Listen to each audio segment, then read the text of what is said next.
It's interesting, there are a lot of things that we don't like to talk about, and one of those is around our health and what's going to happen potentially after I actually die. So the question is, do I need a will? Well, in most cases, most people actually do need a will. Whether you're 18 or whether you're 60, everyone usually has some sort of finances or wants to provide some sort of direction after they die in regards to what happens to their kids and what happens to their finances. So yes, everyone needs a will.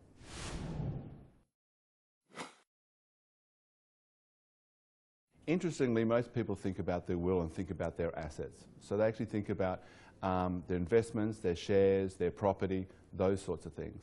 But also, the will provides direction as to what happens to your kids, and also little things like personal belongings. Do you have some jewellery and so on that you want to bequeath to someone in particular? So they're the sort of things that should be included in your will.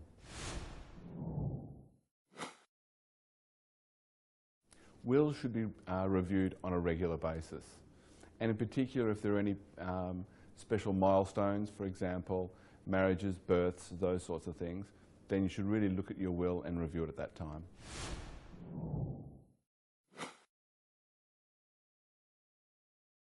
The appointment of an executor is very important. The executor is someone you trust who will carry out your wishes basically after you die. So it's a very important role.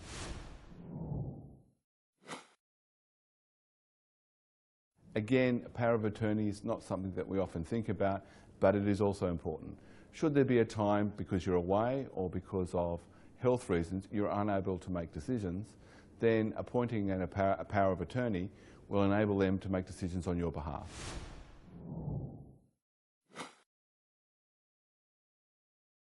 Your superannuation does not automatically become part of your estate.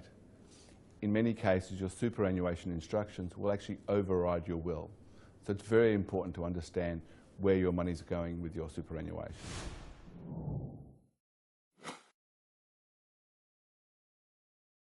A binding death nomination basically ensures that the trustee distributes your assets, which are part of your superannuation, to those that you actually want the money to actually go to. Quite often it's complicated, so it's important to get advice around that area.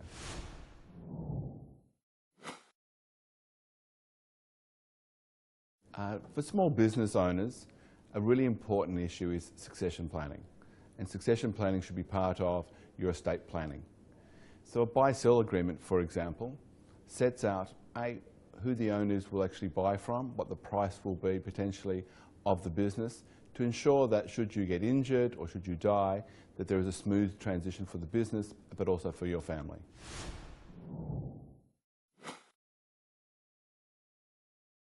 A simple but important question.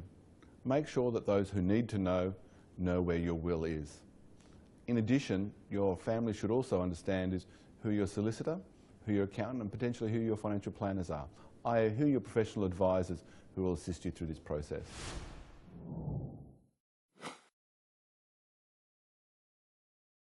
Another great question. Again, some will actually say you can probably do your will and your estate planning yourself. But we would always recommend to actually get professional advice. And again, the first port of call will obviously be your solicitor, obviously your lawyer. However, it would be really valuable to involve your accountant and potentially your financial planner, depending on the complexities of your finances.